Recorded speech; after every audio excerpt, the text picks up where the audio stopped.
Nunca imaginei que um simples telefonema pudesse mudar para sempre a forma como eu enxergava meu próprio filho.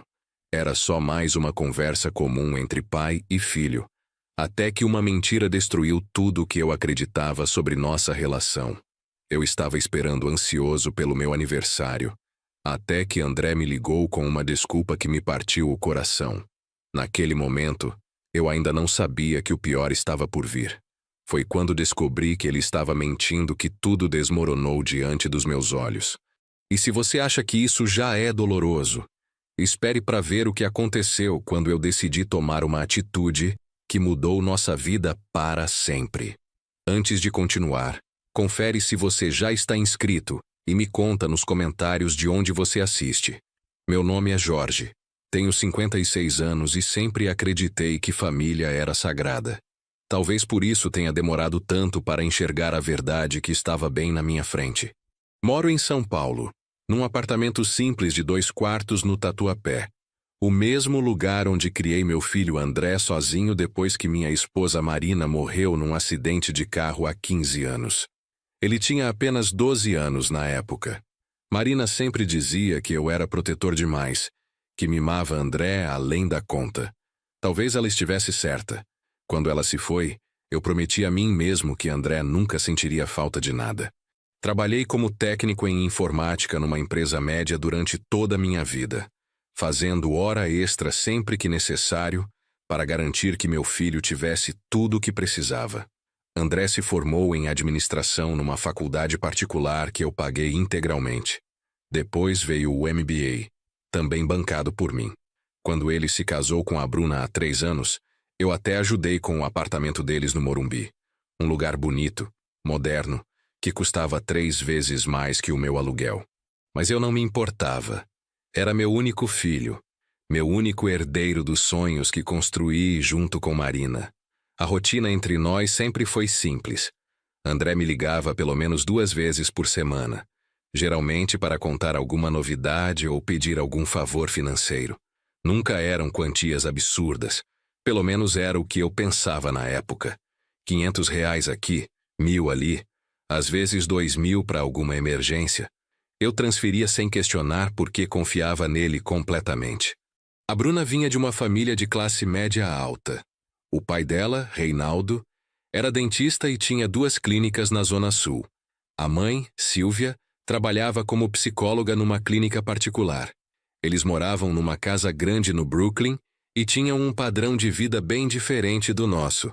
No começo, isso me intimidava um pouco, mas eles sempre foram educados comigo. Durante os 3 anos de casamento, percebi que André começou a mudar. Ficou mais preocupado com marcas, com status, com impressionar os sogros. Começou a falar sobre investimentos, sobre oportunidades de negócio que nunca saíam do papel. A cada conversa, ele parecia mais distante, mais impaciente comigo. Eu atribuía essa mudança ao casamento, aos novos círculos sociais. Marina sempre dizia que as pessoas mudam com o tempo, que isso faz parte da vida. Então eu engolia minha preocupação e continuava sendo o pai que sempre fui. Presente, prestativo e disposto a ajudar em qualquer situação. O primeiro sinal de que algo estava realmente errado veio em março deste ano.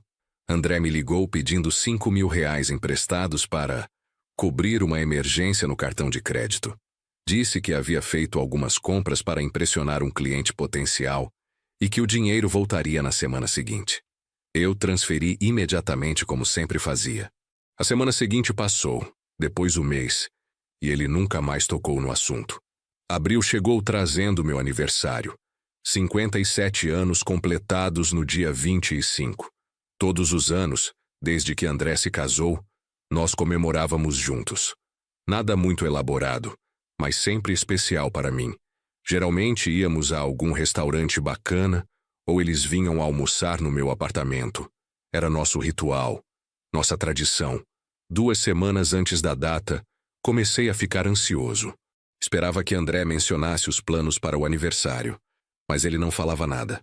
Nas nossas conversas telefônicas, ele parecia distante, sempre com pressa, sempre com algum compromisso urgente.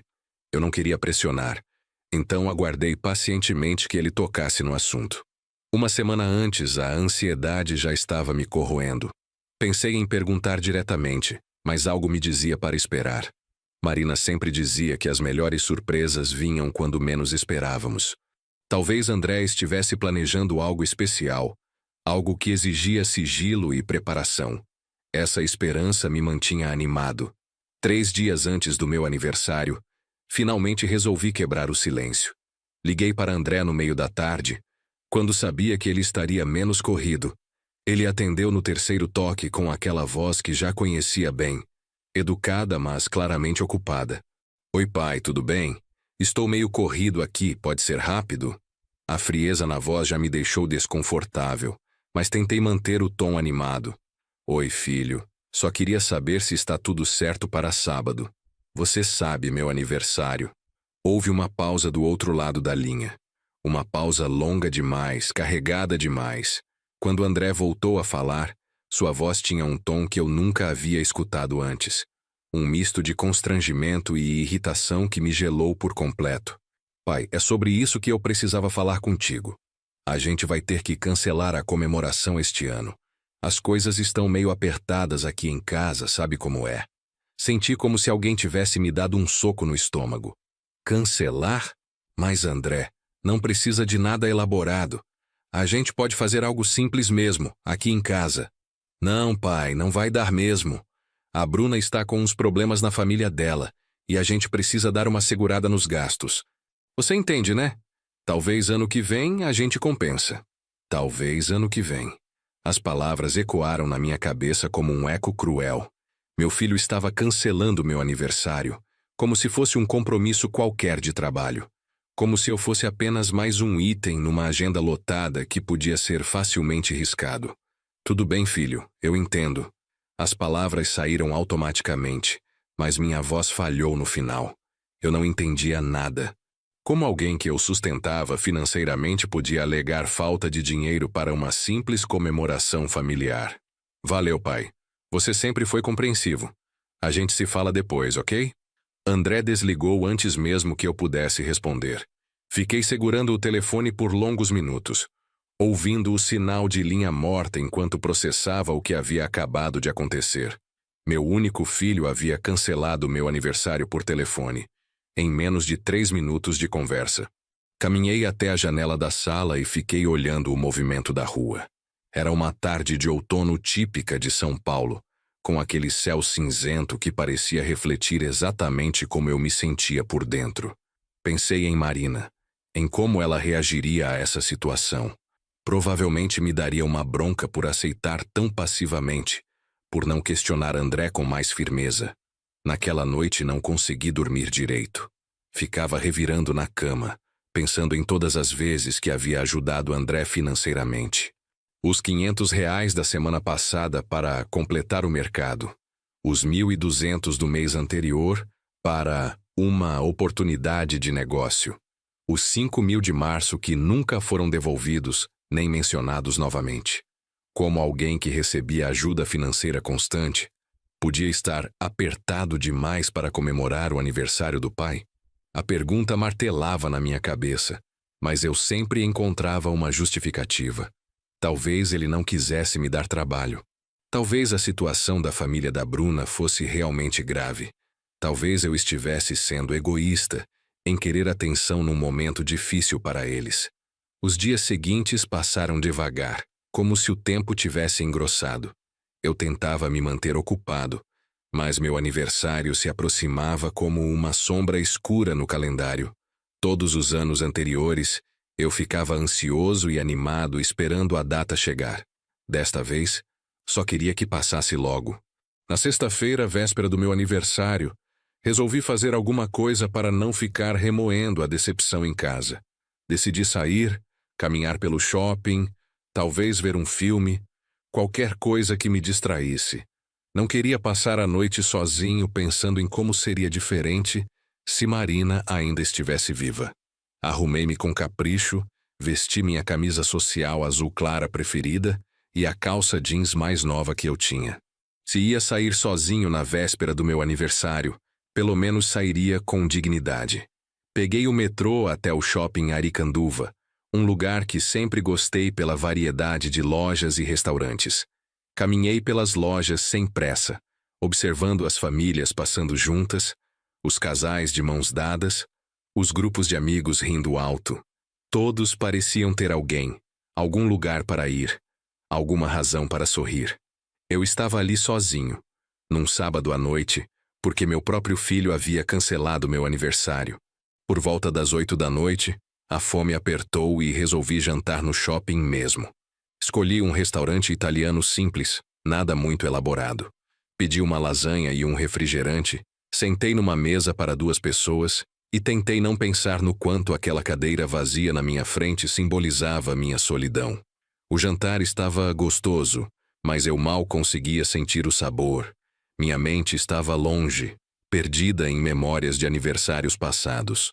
Lembrei do meu 55, quando André me levou num restaurante japonês caríssimo e insistiu em pagar a conta. Lembrei do ano anterior, quando ele e Bruna organizaram um almoço surpresa no meu apartamento e trouxeram um bolo enorme de chocolate. Como as coisas haviam mudado tanto em apenas um ano. O que eu havia feito de errado para merecer esse tratamento?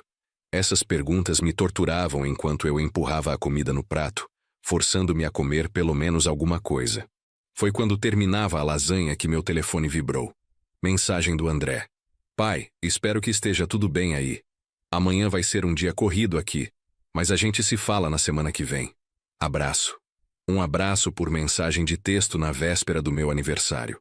Era isso que nossa relação havia se tornado. Eu olhei para a mensagem por longos minutos, sentindo uma mistura de raiva e tristeza que me deixou com vontade de chorar ali mesmo, no meio do restaurante. Paguei a conta e saí do shopping. A volta para casa de metrô foi silenciosa e melancólica. Eu observava meu reflexo no vidro do vagão e via um homem de 56 anos que havia dedicado a vida inteira a um filho, que agora o tratava como um conhecido distante. Sábado, 25 de abril. Meu aniversário chegou com um céu nublado e uma sensação pesada no peito. Acordei cedo, como sempre, mas fiquei na cama mais tempo que o normal, sem vontade de começar o dia. Não havia nada para comemorar, ninguém esperando por mim, nenhum plano especial. Levantei por volta das 9, fiz um café reforçado e sentei na mesa da cozinha olhando pela janela. O prédio da frente estava em obras, e os operários já trabalhavam mesmo sendo sábado. Pelo menos eles tinham alguma coisa para fazer, algum propósito para estar ali. Meu telefone tocou às 10h30. Era minha irmã Luciana, que mora em Campinas. Ela sempre se lembrava do meu aniversário, mesmo morando longe e tendo a própria família para cuidar. Parabéns, mano, 57 anos. Como você vai comemorar hoje? A pergunta inocente da minha irmã me pegou desprevenido. Eu não havia contado para ninguém sobre o cancelamento. Era humilhante demais admitir que meu próprio filho havia me abandonado no meu aniversário. Ah, nada muito especial. André está meio ocupado com os problemas da família da Bruna. Que pena. Mas vocês vão fazer algo simples pelo menos, né? Mesmo que seja só um almoço em casa. Menti dizendo que sim, que teríamos algo tranquilo. Não conseguia confessar a verdade nem para minha irmã. A conversa durou poucos minutos, e quando desliguei, me senti ainda pior por ter mentido. O dia arrastava-se como se cada hora durasse 3. Tentei assistir televisão, mas não conseguia me concentrar em nada. Peguei um livro que estava lendo há semanas, mas as palavras pareciam dançar na página sem fazer sentido. Tudo me lembrava que estava sozinho no dia que deveria ser especial. Por volta das 2 da tarde, uma necessidade estranha me bateu. Precisava sair de casa. Precisava estar em movimento mesmo sem ter lugar para ir. Talvez fosse masoquismo, talvez fosse só desespero, mas resolvi caminhar pelas ruas do bairro sem destino certo. Coloquei uma roupa casual, peguei a carteira e saí. O Tatuapé aos sábados à tarde tem sempre um movimento gostoso de famílias passeando, crianças brincando nas praças, casais caminhando de mãos dadas. Normalmente eu gostava dessa atmosfera, mas hoje cada sorriso que eu via só aumentava minha melancolia. Caminhei sem rumo por cerca de 1 hora, quando me vi na frente do restaurante Dom Francisco, um lugar tradicional na região onde eu e André já havíamos almoçado algumas vezes. Era um restaurante de comida brasileira, ambiente familiar, o tipo de lugar perfeito para uma comemoração simples de aniversário. Parei na calçada em frente ao restaurante, observando o movimento pelas janelas de vidro. Famílias grandes ocupavam mesas redondas, avós brincando com netos, 3 gerações reunidas em volta da mesma mesa. A cena me fez pensar no quanto eu queria estar ali dentro, não sozinho, mas cercado pela minha família. Foi quando olhei com mais atenção através da janela que meu mundo desabou completamente. Numa mesa no fundo do restaurante, reconheci perfeitamente a silhueta do meu filho André. Ele estava de costas para a janela, mas eu conhecia aqueles ombros largos, aquele jeito particular de gesticular com as mãos quando falava. Meu primeiro impulso foi de alívio. Talvez André tivesse mudado de ideia. Talvez ele estivesse ali esperando por mim. Talvez tudo não passasse de um mal-entendido. Mas quando consegui ver melhor a mesa, a realidade me atingiu como um tapa na cara. André não estava sozinho esperando por mim. Ele estava rodeado por pessoas. Bruna ao seu lado, os pais dela, Reinaldo e Silvia, e mais 3 pessoas que eu não reconheci imediatamente, mas que claramente faziam parte da família da esposa. Era uma grande comemoração familiar, com direito à decoração na mesa, garrafas de vinho caras, e todos vestidos elegantemente. Meu filho, que havia cancelado meu aniversário por falta de dinheiro e problemas na família da Bruna, estava celebrando alguma coisa importante com a família inteira da esposa. No exato dia do meu aniversário, no exato horário em que deveríamos estar almoçando juntos. Senti minhas pernas bambas, como se o chão tivesse se movido debaixo dos meus pés. Encostei-me na parede ao lado do restaurante, tentando processar o que estava vendo. Não podia ser coincidência. Não podia ser apenas um encontro casual num restaurante. Fiquei observando a cena por mais alguns minutos, tentando entender o que exatamente estava sendo comemorado. Havia um bolo no centro da mesa, garrafas de champanhe, presentes embrulhados. Era claramente uma festa, uma celebração importante que exigia planejamento e recursos. A ironia era cruel demais para ser acidental. André havia cancelado meu aniversário alegando problemas financeiros e familiares, mas estava gastando dinheiro numa celebração elaborada com os sogros. O dinheiro existia, a disponibilidade existia. O que não existia era a vontade de comemorar comigo. Pensei em entrar no restaurante e confrontá-lo ali mesmo, na frente de toda a família da Bruna. Imaginar a cara de constrangimento dele me deu uma satisfação momentânea, mas algo mais profundo me impediu de agir por impulso. Talvez fosse dignidade, talvez fosse só covardia, mas não consegui me mover da calçada. Continuei observando, hipnotizado pela cena. Vi André rindo alto, gesticulando animadamente, abraçando Reinaldo como se fossem os melhores amigos do mundo. Vi Bruna tirando fotos com o celular, registrando cada momento daquela celebração que eu não fazia parte. Vi a intimidade, a cumplicidade, o carinho genuíno que ele demonstrava por aquelas pessoas. Todas as emoções que eu queria receber do meu filho estavam sendo derramadas sobre pessoas que ele conhecia há apenas 3 anos. Enquanto eu, que o criei sozinho, que o sustentei durante toda a vida, que sacrifiquei meus próprios sonhos pelos sonhos dele, estava ali na calçada como um estranho olhando de fora. A verdade se cristalizou na minha mente com uma clareza dolorosa. Eu não havia sido cancelado por falta de dinheiro ou por problemas familiares. Eu havia sido cancelado porque André simplesmente não queria me incluir na vida dele. Eu era um incômodo, um peso, uma obrigação que ele preferia evitar. Todas as transferências bancárias, todos os favores, toda a ajuda financeira que eu dava constantemente não eram vistas como gestos de amor paternal. Eram vistas como serviços prestados por alguém que ele tolerava apenas pela conveniência. Eu era o pai banco, não o pai pessoa. Senti uma raiva crescendo no meu peito, mas não era apenas raiva. Era uma mistura complexa de decepção, humilhação, tristeza e, acima de tudo, uma sensação avassaladora de ter sido usado. Durante anos eu havia sido financeiramente sugado por alguém que não sentia nem gratidão nem carinho genuíno por mim.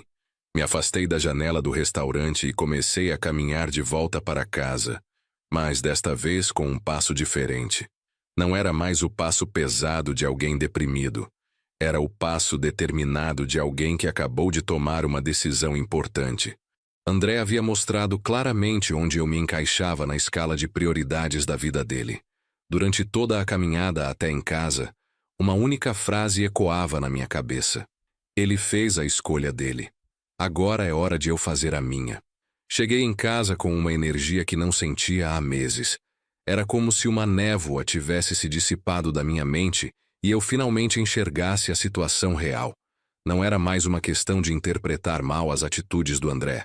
Não era mais uma questão de dar tempo para ele amadurecer. Era uma questão de aceitar que meu filho havia escolhido me excluir da vida dele. A primeira coisa que fiz foi sentar na mesa da cozinha e abrir o notebook. Precisava ver exatamente quanto dinheiro eu havia transferido para André nos últimos 12 meses. Entrei na conta do banco e comecei a revisar os extratos, anotando cada transferência, cada pagamento, cada emergência que havia coberto. Os números eram chocantes. Em um ano, eu havia transferido quase R$28 mil para André. Isso sem contar os pagamentos diretos que eu fazia, o cartão de crédito adicional, as parcelas do apartamento, o seguro do carro. Se somasse tudo, facilmente passava dos R$40 mil anuais. R$40 mil por ano para alguém que não conseguia encontrar tempo nem dinheiro para comemorar meu aniversário. O absurdo da situação me atingiu com toda a força. Eu estava sustentando financeiramente uma pessoa que me tratava como um conhecido distante. Peguei uma folha de papel e comecei a fazer uma lista de todas as contas que eu pagava relacionadas à vida do André. Apartamento, carro, cartão de crédito, plano de saúde, até algumas assinaturas de streaming que ele havia pedido para usar eventualmente. A lista ocupou uma página inteira. Olhando aquela lista, uma pergunta martelava na minha cabeça. Por que eu havia aceitado essa situação por tanto tempo? Por que nunca questionei o fato de estar bancando completamente a vida de um homem adulto de 27 anos? A resposta era simples e dolorosa. Porque eu confundia amor com dependência. Eu achava que mantendo André financeiramente dependente, eu garantiria que ele sempre precisaria de mim. Sempre voltaria para casa, sempre me trataria com carinho. O que eu não percebi é que dependência não gera amor, gera ressentimento. André me via não como um pai generoso, mas como uma fonte de renda que vinha com cobranças emocionais. Naquela tarde do meu aniversário, tomei a decisão que deveria ter tomado anos antes. Era hora de cortar a dependência e ver se restava algum relacionamento genuíno por baixo dessa estrutura financeira artificial. Comecei pelo mais simples. Liguei para o banco e cancelei o cartão de crédito adicional que André usava. A atendente perguntou se eu tinha certeza. Explicou que o cancelamento seria imediato. Confirmei sem hesitar. Aquele cartão havia sido usado para comprar coisas que eu nunca veria, para impressionar pessoas que não me conheciam, para financiar um estilo de vida que não incluía o pai que pagava por tudo. Em seguida, entrei no aplicativo do banco e cancelei todas as transferências automáticas para a conta do André. Eram 3 transferências mensais. Uma para ajudar com as despesas do apartamento, outra para gastos pessoais e uma terceira para emergências. Todas canceladas com alguns cliques. O próximo passo foi mais complicado, mas necessário. Liguei para a administradora do apartamento onde André morava e perguntei sobre o processo para retirar meu nome como responsável pelas parcelas. A atendente me explicou que seria necessário que André assumisse integralmente o compromisso ou encontrasse outro fiador. Qual é o valor da parcela mensal? Perguntei. R$3.200, Sr. Jorge, fora o condomínio. R$3.200 por mês para um apartamento que eu nunca usaria, numa região que eu nem frequentava, para bancar o conforto de alguém que me excluía da própria vida. A realidade desses números me deu ainda mais certeza de que estava tomando a decisão correta. Agendar uma reunião com a administradora para segunda-feira. Queria resolver toda a documentação o mais rápido possível. André teria 30 dias para se reorganizar financeiramente. Era tempo suficiente para um homem adulto com MBA encontrar soluções. Depois das questões burocráticas, veio a parte mais difícil. Decidir como comunicar essas mudanças para André. Eu poderia ser covarde e simplesmente cortar tudo sem avisar, deixando que ele descobrisse aos poucos. Ou poderia ser direto e explicar exatamente por que estava tomando essas decisões. Escolhi o meio-termo. Escreveria um e-mail explicando as mudanças, mas sem entrar em detalhes sobre o que tinha visto no restaurante. Queria que ele soubesse que as coisas iriam mudar, mas não queria dar a ele a satisfação de saber o quanto havia me machucado. Passei o resto da tarde escrevendo e reescrevendo o e-mail. Queria que o tom fosse firme, mas não agressivo, maduro, mas não arrogante. Depois de várias tentativas, cheguei na versão final. André, espero que esteja bem. Escrevo para comunicar algumas mudanças importantes na nossa dinâmica financeira. A partir do próximo mês, estarei retirando meu nome como responsável pelas parcelas do seu apartamento e cancelando todas as transferências mensais automáticas. O cartão de crédito adicional já foi cancelado hoje. Essas decisões não são resultado de nenhuma dificuldade financeira da minha parte, mas sim de uma reflexão sobre independência e maturidade. Acredito que aos 27 anos, é importante você assumir completamente a responsabilidade pela sua vida financeira. Tenho certeza de que conseguirá se reorganizar sem problemas. Continuo sendo seu pai e estarei sempre disponível para conversas e momentos em família. Abraços, papai. Releio o e-mail 5 vezes antes de enviar. Não mencionei o aniversário cancelado. Não mencionei o restaurante. Não mencionei meus sentimentos feridos. Mantive um tom profissional e paternal, como se fosse uma decisão educativa e não uma reação a uma decepção. Cliquei em enviar às 18h20 do sábado, 25 de abril, exatamente no horário em que deveríamos estar fazendo um brinde pelo meu aniversário. A ironia não passou despercebida. Depois de enviar o e-mail, senti uma mistura estranha de alívio e nervosismo. Era como pular de paraquedas. Aterrorizante, mas ao mesmo tempo libertador. Eu havia dado o primeiro passo para recuperar minha dignidade. O domingo passou tranquilo demais. Era como se eu estivesse na calmaria antes da tempestade. Sabia que André leria o e-mail em algum momento e que a reação viria. Mas, por enquanto, eu tinha um dia inteiro de paz para pensar no que havia feito e no que faria em seguida. Aproveitei a tranquilidade para fazer algo que não fazia há muito tempo. Pensei em mim mesmo. Quando foi a última vez que eu havia gasto dinheiro comigo? Quando foi a última vez que havia feito algo só porque queria, sem considerar as necessidades do André? A resposta me assustou. Eu não conseguia lembrar. Nos últimos anos, toda decisão financeira era filtrada pela pergunta: isso vai comprometer minha capacidade de ajudar o André? Eu havia me tornado um personagem secundário na minha própria vida. Peguei uma calculadora e fiz um cálculo simples. Com os R$40 mil anuais que eu gastava com André, eu poderia fazer uma viagem internacional, comprar um carro zero, reformar meu apartamento, investir num curso superior ou simplesmente guardar para minha aposentadoria. R$40 mil anuais representavam oportunidades que eu havia sacrificado sem nem perceber. A tarde de domingo foi passada fazendo planos. Planos para mim, para minha vida, para meus próximos anos. Havia uma sensação estranha de estar planejando o futuro sem incluir automaticamente as necessidades do André. Era libertador e assustador ao mesmo tempo. Segunda-feira chegou cinzenta e fria, típica de outono paulistano. Acordei mais cedo que o normal. Não por ansiedade, mas por uma energia produtiva que não sentia há muito tempo. Tinha várias tarefas práticas para resolver e queria acabar com tudo o mais rápido possível. A primeira parada foi na administradora do apartamento. A funcionária me recebeu numa salinha pequena, cheia de processos, e me explicou detalhadamente o processo para retirar meu nome como responsável.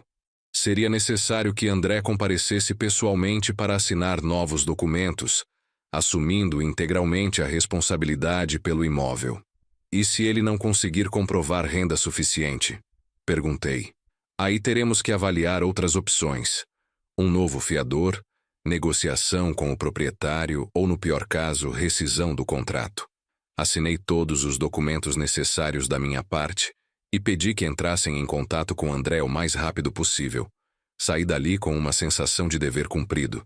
Havia dado o passo mais concreto em direção à minha independência emocional.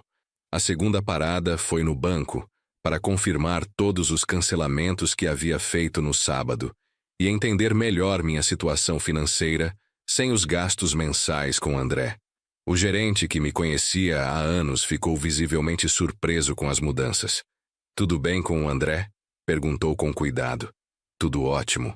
Ele só precisa aprender a andar com as próprias pernas."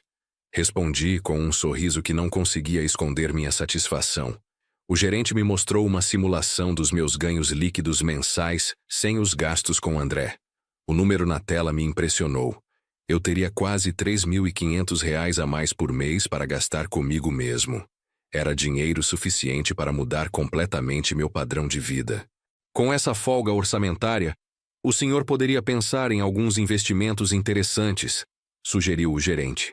Ou até mesmo realizar alguns projetos pessoais que estava adiando. A palavra projetos pessoais ecoou na minha cabeça. Quando foi a última vez que eu havia pensado em projetos pessoais? Marina sempre sonhara em conhecer a Europa.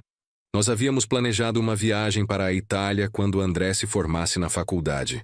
Mas depois ela morreu, e todos os planos ficaram guardados numa gaveta junto com os sonhos. Saí do banco com um folder sobre investimentos e outro sobre previdência privada. Pela primeira vez em anos, eu estava pensando no meu próprio futuro financeiro, não apenas em como sustentar o futuro do André. No caminho para casa, passei em frente a uma agência de turismo. A vitrine estava decorada com fotos de paisagens europeias. A Torre de Pisa, o Coliseu, as gôndolas de Veneza. Parei por alguns minutos contemplando as imagens, sentindo uma pontada de nostalgia misturada com possibilidade. Entrei na agência quase por impulso. A atendente, uma moça jovem e simpática, me recebeu com um sorriso profissional. "Posso ajudá-lo em alguma coisa? Eu gostaria de saber sobre pacotes para a Europa. Para uma pessoa só, viajando sozinha." A conversa sobre a viagem durou quase 1 hora. A atendente me mostrou várias opções: roteiros clássicos pela Itália, tours pela França e Espanha, cruzeiros pelo Mediterrâneo. Os preços eram altos, mas não impossíveis. Com o dinheiro que eu economizaria em 6 meses sem sustentar André, eu poderia fazer uma viagem dos sonhos. "O senhor tem alguma preferência de época do ano?" perguntou a moça. "Outubro, novembro talvez. Não gosto muito de multidões." Ela me mostrou um pacote lindo para a Toscana em outubro. 15 dias entre Florença, Siena e pequenas cidades vinícolas. Era exatamente o tipo de viagem que Marina havia sonhado fazer comigo. Peguei o folheto e prometi que voltaria em breve para fechar o negócio. Voltei para casa com uma energia completamente diferente. Não era apenas o alívio de ter tomado decisões difíceis sobre o André. Era a empolgação de estar planejando algo para mim mesmo. Algo que me daria prazer sem precisar justificar para ninguém. Cheguei ao apartamento por volta das 4 da tarde e encontrei 17 chamadas perdidas do André. 17. Ele claramente já havia lido o e-mail e já havia descoberto que o cartão de crédito estava cancelado. A tempestade estava chegando. Não retornei as ligações imediatamente. Queria que ele sentisse o gostinho da ansiedade, da incerteza, da sensação de não ter controle sobre a situação. Era mesquinho da minha parte? Talvez. Mas era também uma pequena vingança por todos os aniversários cancelados, por todas as vezes que fui tratado como garantia financeira ao invés de pai. Às 6 da tarde, resolvi enfrentar a situação. Liguei para André e ele atendeu no primeiro toque, com uma voz que misturava raiva e desespero. "Pai, que história é essa de cancelar tudo? Você enlouqueceu?" A agressividade dele me surpreendeu, mas também me deu forças para manter a firmeza. "André, você leu meu e-mail. Expliquei tudo direitinho." "Explicou nada. Você simplesmente cortou tudo sem avisar direito, sem conversar comigo antes. Meu cartão foi negado hoje na farmácia. Foi um vexame. Que bom que você está preocupado com vexame. Eu também passei por um no meu aniversário. Houve uma pausa do outro lado da linha. Uma pausa carregada de significado. André sabia exatamente do que eu estava falando, mas não ia admitir. Pai, eu expliquei que não dava para comemorar esse ano. As coisas estão difíceis aqui em casa. Difíceis o suficiente para cancelar meu aniversário, mas não difíceis o suficiente para impedir celebrações no Dom Francisco, com a família toda da Bruna. O silêncio que se seguiu foi ensurdecedor. André havia sido pego em flagrante e sabia disso. Quando voltou a falar, sua voz estava diferente, mais baixa, menos agressiva. Como você soube disso? Isso não importa. O que importa é que você mentiu para mim, André. Você me excluiu propositalmente da sua vida e ainda teve a cara de pau de usar dificuldades financeiras como desculpa. Pai, não foi assim. A comemoração no restaurante não foi ideia minha. Foi da mãe da Bruna. Era o aniversário de casamento dos pais dela. Eu não podia faltar. A desculpa era ainda pior que a mentira original. André estava me dizendo que o aniversário de casamento dos sogros era mais importante que o aniversário do próprio pai. Que ele não podia faltar àquela celebração, mas podia tranquilamente cancelar a nossa. André, você está cavando sua própria cova com essas explicações. Cada palavra que você fala só confirma que eu tomei a decisão certa. Que decisão certa? Você quer me deixar na mão assim, do nada? Eu tenho responsabilidades, tenho compromissos financeiros que você me ajudou a assumir. A frase revelou tudo o que eu precisava saber sobre como André me enxergava. Eu era uma fonte de recursos que deveria estar sempre disponível para bancar as responsabilidades dele. Não era um pai que merecia respeito e consideração. Era um banco que deveria estar sempre aberto. Você tem 27 anos, André. MBA, experiência profissional, uma esposa que trabalha. Se não consegue se sustentar sozinho com tudo isso, o problema não sou eu. Você está sendo injusto. Você sempre disse que poderia contar com você. E você pode. Pode contar comigo como pai, para conversas, para apoio emocional, para momentos em família. Mas não pode mais contar comigo como patrocinador de um estilo de vida que não me inclui. André tentou argumentar por mais 20 minutos, alternando entre súplicas e ameaças veladas. Disse que eu estava sendo imaturo, que estava reagindo de forma exagerada, que estava colocando em risco o relacionamento entre nós. A ironia de ser acusado de colocar o relacionamento em risco por alguém que havia me excluído do próprio aniversário não passou despercebida. André, essa conversa já durou tempo demais. As decisões estão tomadas. Você tem 30 dias para se reorganizar. E eu tenho certeza de que você vai conseguir. E se eu não conseguir? E se eu perder o apartamento? Aí você vai aprender que ações têm consequências e que tratar mal quem te ama também tem. Desliguei o telefone antes que ele pudesse responder. Minhas mãos tremiam levemente, não de medo, mas de adrenalina. Era a primeira vez em anos que eu havia enfrentado André diretamente, que havia colocado limites claros na nossa relação. O resto da noite passou em paz relativa. André não ligou de volta, provavelmente porque estava ocupado demais tentando encontrar soluções para os problemas que eu havia criado. Ou melhor, para os problemas que ele havia criado para si mesmo ao me desrespeitar. Antes de dormir, abri o folheto da viagem para a Toscana e fiquei imaginando como seria caminhar pelas ruas de Florença, visitar os museus, provar os vinhos locais. Sozinho, mas livre. Sem ter que prestar contas para ninguém. Sem ter que considerar as necessidades financeiras de um filho adulto que me tratava como um estranho inconveniente. Os dias seguintes foram mais tranquilos do que eu esperava. André não ligou novamente, não mandou mensagens, não apareceu na minha porta. Eu sabia que ele estava correndo atrás de soluções, provavelmente pedindo empréstimos, negociando com bancos, talvez até recorrendo aos sogros. A administradora do apartamento me ligou na quarta-feira, informando que André havia agendado uma reunião para sexta-feira. Aparentemente, ele conseguira reunir a documentação necessária para assumir o contrato sozinho. A rapidez da solução me impressionou e, ao mesmo tempo, confirmou minhas suspeitas. O dinheiro sempre existiu, só não existia vontade de ser independente. Aproveitei a paz para começar a executar meus próprios planos. Voltei à agência de turismo e fechei o pacote para a Toscana em outubro. 15 dias de hospedagem em hotéis charmosos, passeios com guia local e a liberdade de conhecer lugares que Marina havia sonhado visitar. O agente de viagens me parabenizou pela escolha e comentou que eu parecia muito animado. Era verdade. Fazia anos que eu não me sentia tão entusiasmado com algo. A viagem representava mais que turismo. Representava uma declaração de independência emocional. Também me matriculei num curso de italiano aos sábados numa escola de idiomas perto de casa. Sempre quis aprender uma segunda língua, mas nunca encontrava tempo ou justificativa. Agora eu tinha ambos. A primeira aula seria no sábado seguinte. Na quinta-feira à noite, enquanto estudava algumas frases básicas em italiano, meu telefone tocou. Era Bruna. Ela nunca me ligava diretamente, sempre falava comigo através do André. Atendi com curiosidade. Oi, seu Jorge. Desculpa incomodar. Você tem um minutinho para conversar?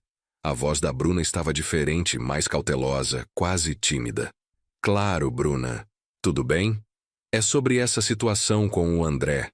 Ele está muito nervoso, muito estressado, está perdendo o sono, quase não está comendo direito. Senti uma pontada de satisfação mesquinha ouvindo isso. André estava finalmente sentindo na pele o que significava ter responsabilidades reais, pressões financeiras concretas. E o que você gostaria que eu fizesse? Eu sei que vocês tiveram uma briga, mas será que não dá para conversar? Talvez encontrar um meio termo? A palavra briga me incomodou. Não havia sido uma briga. Havia sido uma tomada de consciência da minha parte. Bruna, não houve briga nenhuma. Houve apenas uma correção de rumos. Mas, seu Jorge, o André sempre teve você como suporte. Ele não sabe como fazer as coisas sozinho. A frase revelou mais do que Bruna pretendia. Ela estava confirmando que André era financeiramente imaturo, dependente, incapaz de assumir responsabilidades adultas, e estava pedindo para eu continuar habilitando essa imaturidade. Bruna, André tem 27 anos. Se ele não sabe fazer as coisas sozinho, está na hora de aprender. E você, como esposa dele, deveria apoiar esse aprendizado ao invés de tentar reverter a situação. Mas, seu Jorge, vocês são pai e filho. Família tem que se ajudar. Família tem que se respeitar também, Bruna. E respeito é uma via de mão dupla. Houve uma pausa. Eu podia sentir que ela estava escolhendo cuidadosamente as próximas palavras. Olha, eu sei que o André errou no seu aniversário. Eu disse para ele que deveria ter comemorado com o senhor também. Mas ele ficou com vergonha de assumir que havia gastado demais na comemoração dos meus pais e não sobrava dinheiro para fazer algo legal para o senhor. A explicação de Bruna era pior que o silêncio. Ela estava me dizendo que André havia escolhido conscientemente gastar dinheiro com os sogros e deixar o pai de lado. Que ele tinha recursos para uma comemoração legal para os outros, mas não para mim. Bruna, agradeço sua preocupação, mas essa conversa deveria ser entre mim e André. Se ele quer resolver a situação, ele sabe onde me encontrar. Ele tem orgulho demais para admitir que errou. E eu tenho dignidade demais para aceitar ser tratado como segunda opção na vida do meu próprio filho. Desliguei o telefone com a certeza de que havia tomado a decisão correta. Se André precisava da esposa como intermediária para conversar comigo, é porque nem coragem para assumir os próprios erros ele tinha. O fim de semana chegou trazendo minha primeira aula de italiano. A escola ficava num prédio antigo do centro da cidade, com salas pequenas e charmosas que cheiravam a giz e livros velhos. Era um ambiente que me lembrava dos meus tempos de colégio, quando aprender coisas novas era uma aventura empolgante. A professora, Carla, era uma senhora italiana de cerca de 60 anos que havia se mudado para o Brasil há décadas. Ela falava português com um sotaque delicioso e tinha uma paixão contagiante pela própria língua. A turma era pequena, apenas 8 alunos, a maioria pessoas da minha idade ou mais velhas. Durante a aula, Descobri que não era o único ali planejando uma viagem à Itália. Uma senhora chamada Vera estava se preparando para conhecer a terra dos ancestrais, e um senhor aposentado estava realizando o sonho de visitar Roma. Todos tinham histórias de sonhos adiados que finalmente estavam sendo realizados.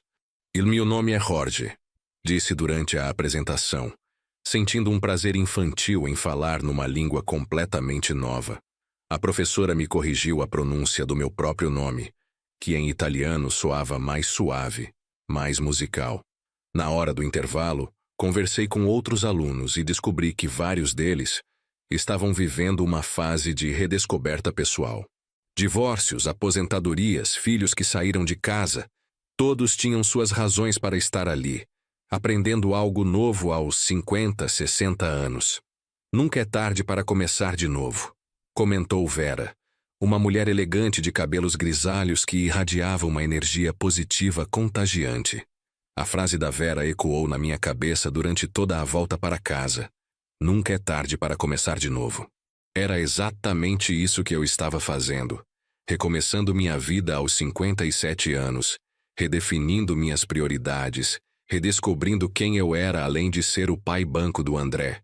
No domingo, resolvi dar uma volta no Parque Ibirapuera. Fazia anos que não ia lá.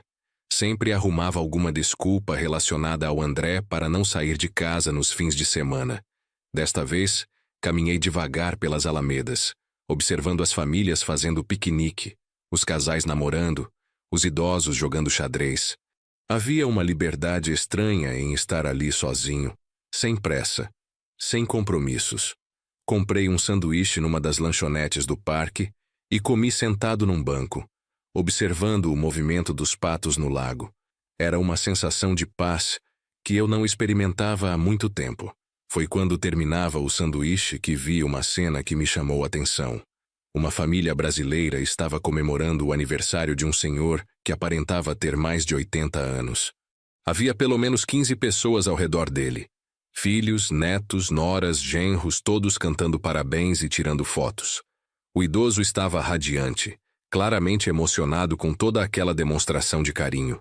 Vi quando ele abraçou cada filho, cada neto, quando soprou as velhinhas de um bolo simples, quando riu alto das brincadeiras da família. Era exatamente o tipo de comemoração que eu sempre havia imaginado ter quando chegasse aos 80 anos. Observando aquela família, senti uma pontada de melancolia, não por inveja, mas por uma percepção clara do que eu havia perdido e do que talvez nunca tivesse de volta. André não apenas me excluíra de uma comemoração, ele havia quebrado a possibilidade de construirmos memórias familiares genuínas. Mas a melancolia durou pouco. Logo veio um pensamento mais forte. Eu ainda tinha tempo de construir relacionamentos significativos. Não necessariamente com André, que talvez nunca mudasse, mas com outras pessoas que valorizassem minha companhia pelo que eu era, não pelo que eu poderia oferecer financeiramente. Na segunda-feira, voltei ao trabalho com uma energia renovada. Alguns colegas comentaram que eu parecia diferente, mais leve, mais sorridente. Era verdade. A decisão de cortar a dependência financeira do André havia me libertado de um peso que eu nem sabia que estava carregando. Durante o almoço, conversei com meu colega Roberto sobre minha viagem planejada para a Itália. Roberto havia viajado para a Europa no ano anterior e me deu várias dicas práticas sobre documentação, seguro viagem, melhores épocas para visitar cada cidade. "Jorge, você vai adorar a Toscana. É uma região que parece ter parado no tempo. E os vinhos? Nossa, os vinhos são espetaculares."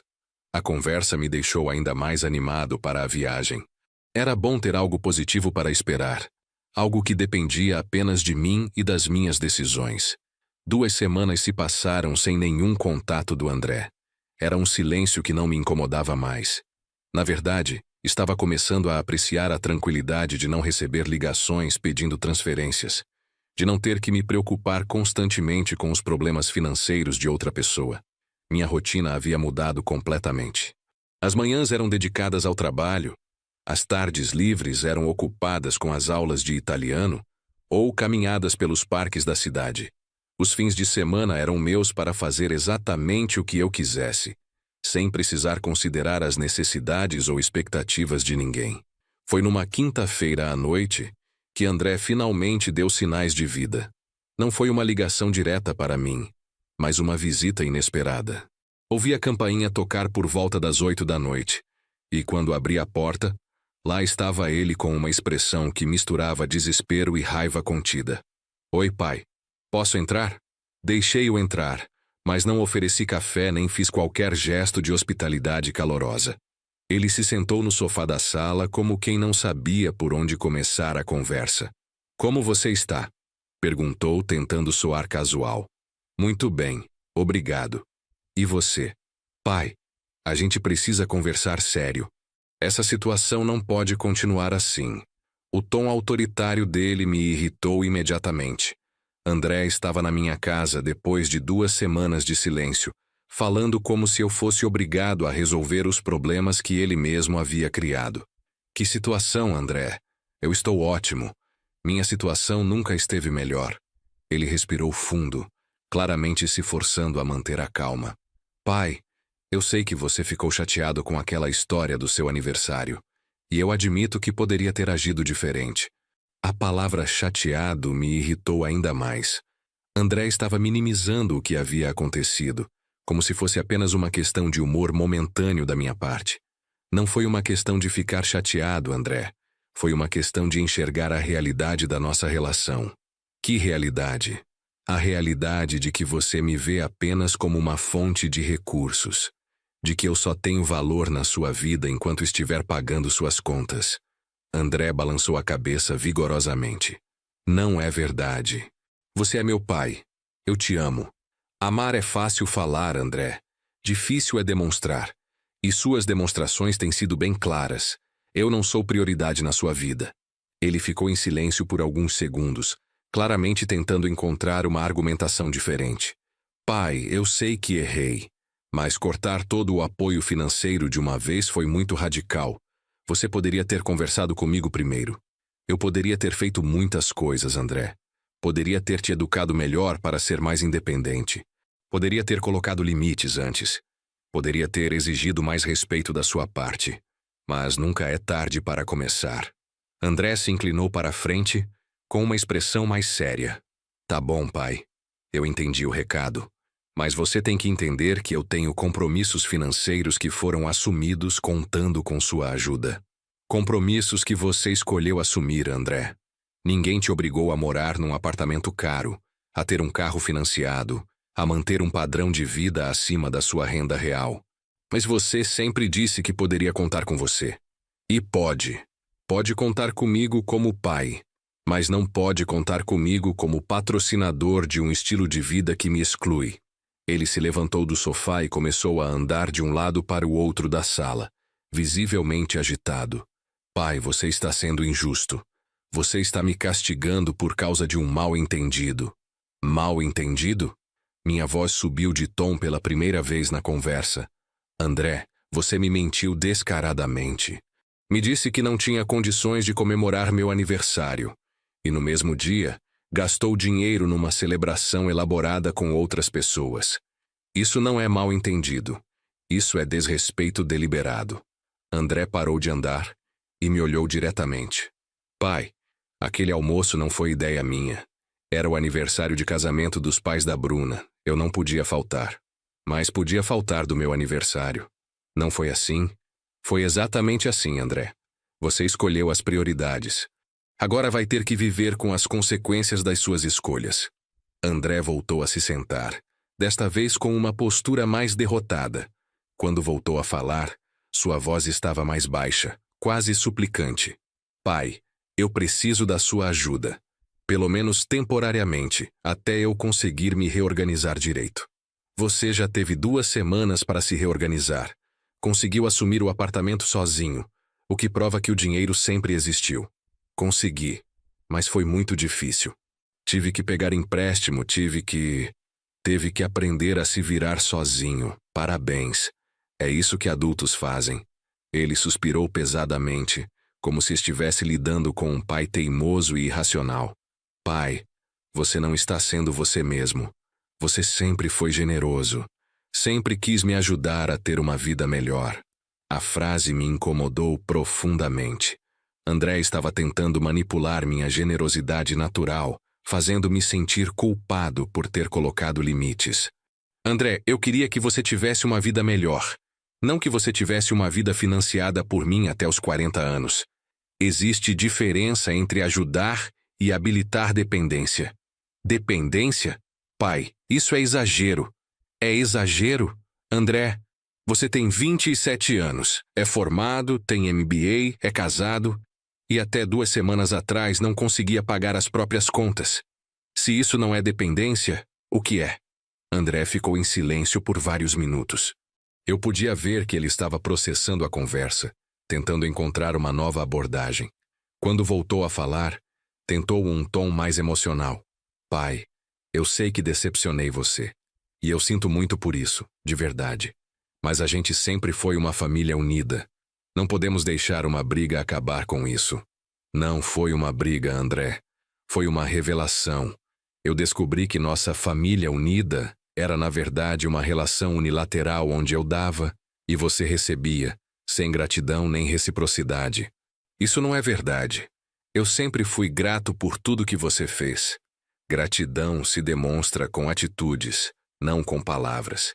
E suas atitudes têm sido bem claras sobre o que você pensa de mim. André se levantou novamente, desta vez com uma expressão mais dura. Tá bom, pai, eu entendi. Você quer me punir, quer me ver me ferrar, está conseguindo. Espero que esteja feliz. A tentativa de me fazer sentir culpado não funcionou. Na verdade, me deu ainda mais certeza de que estava no caminho certo. André, eu não quero te ver se ferrar. Eu quero te ver crescer. Quero te ver assumir responsabilidades, valorizar relacionamentos, aprender que o mundo não gira em torno das suas necessidades. E se eu aprender? Se eu mudar? Você vai voltar a me ajudar? A pergunta revelou que André ainda não havia entendido o ponto central da situação. André, essa nunca foi uma questão de barganha. Não é. Se você se comportar bem, eu volto a pagar suas contas. É uma questão de você aprender a ser independente e a valorizar relacionamentos genuínos. Mas a gente pode voltar a ter uma relação normal, né? Podemos ter uma relação saudável. Normal nunca foi saudável. Ele ficou me olhando como se não entendesse completamente o que eu estava dizendo. Era possível que realmente não entendesse. Durante anos, ele havia se acostumado a receber apoio financeiro incondicional.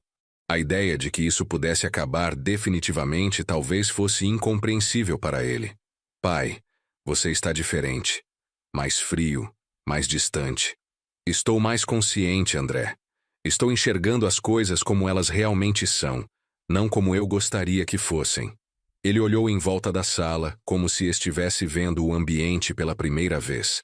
Seus olhos pararam no folheto da viagem para a Itália, que estava em cima da mesa de centro. Você vai viajar? Vou, em outubro. Para a Itália? Sim. Sempre quis conhecer. André pegou o folheto e folheou rapidamente. Deve ser caro. É um investimento em mim mesmo. Algo que posso fazer agora que não preciso mais sustentar um homem adulto. A frase foi dura, mas necessária. André precisava entender que suas escolhas haviam tido consequências não apenas para ele, mas para mim também. Durante anos, eu havia adiado meus próprios sonhos para financiar os sonhos dele. Pai, você está me fazendo me sentir culpado por ter aceitado sua ajuda. Não é culpa por ter aceitado, André. É culpa por ter aceitado sem reciprocidade, sem gratidão genuína, sem me incluir na sua vida de forma significativa. Ele colocou o folheto de volta na mesa e me olhou com uma expressão que não consegui decifrar completamente. Era uma mistura de raiva, tristeza e, talvez pela primeira vez, um pouco de compreensão. E se eu quisesse ir junto na viagem? A pergunta me pegou completamente desprevenido. Como assim? Se eu pagasse minha parte, se eu organizasse tudo direitinho, você me levaria junto? Pensei na resposta por alguns segundos. A ideia de viajar com André em outras circunstâncias poderia ser atraente, mas nas circunstâncias atuais, seria um retrocesso. André, essa viagem representa minha independência. Representa a decisão de fazer algo por mim mesmo, sem precisar considerar as necessidades ou vontades de outras pessoas. Levar você junto seria contradizer o próprio objetivo da viagem. Ele assentiu lentamente, como se finalmente estivesse começando a entender a dimensão do que havia perdido.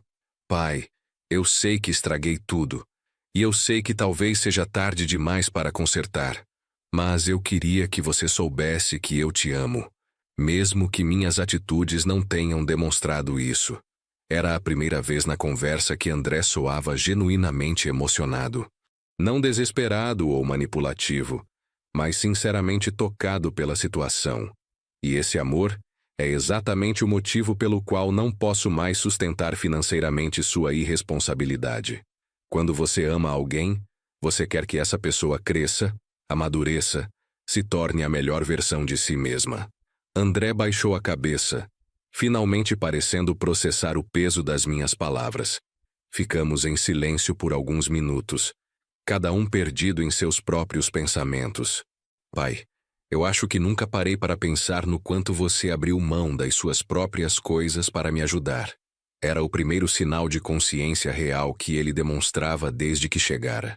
André, durante 15 anos, desde que sua mãe morreu, toda decisão que tomei foi filtrada pela pergunta: isso vai ser bom para o André? Nunca me perguntei se seria bom para mim. E agora você está se perguntando? Agora eu estou fazendo. E descobri que faz muito tempo que eu não sou prioridade na minha própria vida. André se levantou devagar, como se carregasse um peso invisível nos ombros. Pai, eu não sei se vou conseguir consertar tudo que estraguei entre a gente. Talvez não consiga, André, mas pode tentar. E pode começar aprendendo a ser grato pelo que tem, ao invés de cobrar constantemente pelo que acha que merece. Ele caminhou até a porta, parou e se virou para me olhar uma última vez. Pai, eu sei que não tenho direito de pedir nada, mas você acha que um dia a gente pode voltar a ter aquela relação que a gente tinha antes? A pergunta me fez refletir sobre o que realmente queríamos recuperar. André, a relação que tínhamos antes era doentia. Eu dava, você recebia, e nenhum de nós questionava se isso era saudável. Se um dia tivermos uma relação verdadeira, vai ser uma relação completamente nova. Depois que André saiu, fiquei sentado na poltrona da sala por mais de 1 hora, processando nossa conversa. Havia sido difícil, mas necessária. Pela primeira vez em anos, eu havia sido completamente honesto com meu filho sobre como me sentia em relação ao nosso relacionamento. Não sabia se André realmente mudaria ou se apenas tentaria encontrar outras formas de conseguir apoio financeiro. Mas isso não importava mais. O importante era que eu havia estabelecido limites claros e estava disposto a mantê-los. Nos dias seguintes, mergulhei ainda mais intensamente nos meus novos projetos. As aulas de italiano estavam progredindo bem e eu já conseguia manter conversas básicas com a professora Carla. A viagem para a Toscana estava cada vez mais próxima e eu passava as noites pesquisando sobre os lugares que visitaria. Também comecei a explorar outras atividades que sempre quis fazer, mas nunca havia tido tempo. Me inscrevi numa oficina de fotografia aos sábados à tarde, depois das aulas de italiano. Sempre gostei de fotografar, mas nunca havia me dedicado seriamente ao hobby. O instrutor de fotografia, um senhor chamado Carlos, que havia sido fotojornalista, me ensinou técnicas básicas de composição e iluminação. Jorge, você tem um olho natural para enquadramento, disse ele depois de ver minhas primeiras fotos do Parque Ibirapuera. A vida estava ganhando uma textura diferente, mais rica, mais variada. Pela primeira vez em anos, eu tinha hobbies, projetos pessoais, planos que não envolviam resolver problemas de outras pessoas. 1 semana depois da visita do André, recebi uma mensagem dele. Pai, estou pensando muito no que você disse. Você tem razão sobre várias coisas. Obrigado por ter sido honesto comigo, mesmo sendo difícil de ouvir. A mensagem do André me deixou com sentimentos mistos. Era bom ver que ele estava refletindo sobre nossa conversa, mas eu sabia que palavras eram fáceis. O difícil seria ver se ele realmente mudaria seu comportamento. Respondi de forma breve. Reflexão é sempre o primeiro passo para a mudança. Estou aqui se você quiser conversar. Não houve resposta imediata. E isso estava bem para mim. Eu não estava mais ansioso por cada interação com meu filho. Se ele quisesse construir uma relação genuína, teria que tomar a iniciativa e demonstrar mudanças concretas. 2 semanas antes da viagem para a Itália, organizei uma pequena festa de despedida no meu apartamento. Convidei alguns colegas de trabalho, os amigos das aulas de italiano e da oficina de fotografia. Era a primeira vez em anos que eu recebia pessoas em casa para algo que não fosse relacionado ao André. A festa foi simples, mas alegre. Vera, da aula de italiano, trouxe um vinho italiano para treinarmos o paladar. Carlos, da fotografia, me deu algumas dicas sobre os melhores ângulos para fotografar as paisagens toscanas. Roberto, do trabalho, me contou mais histórias das suas viagens pela Europa. Durante a festa, olhei em volta e vi pessoas que se importavam comigo pelo que eu era, não pelo que eu poderia oferecer. Era uma sensação nova e reconfortante. Estava construindo uma rede de relacionamentos baseada em interesses mútuos e afeto genuíno. Quando todos foram embora e eu estava limpando os copos e pratos, senti uma paz profunda. Em poucos meses, eu havia passado de um homem solitário e financeiramente explorado para alguém com projetos, amigos e sonhos próprios. Minha viagem para a Itália não seria apenas turismo. Seria a celebração de uma nova fase da minha vida, uma fase em que eu finalmente havia aprendido a valorizar a mim mesmo. A história do pai banco havia chegado ao fim. A história do Jorge estava apenas começando.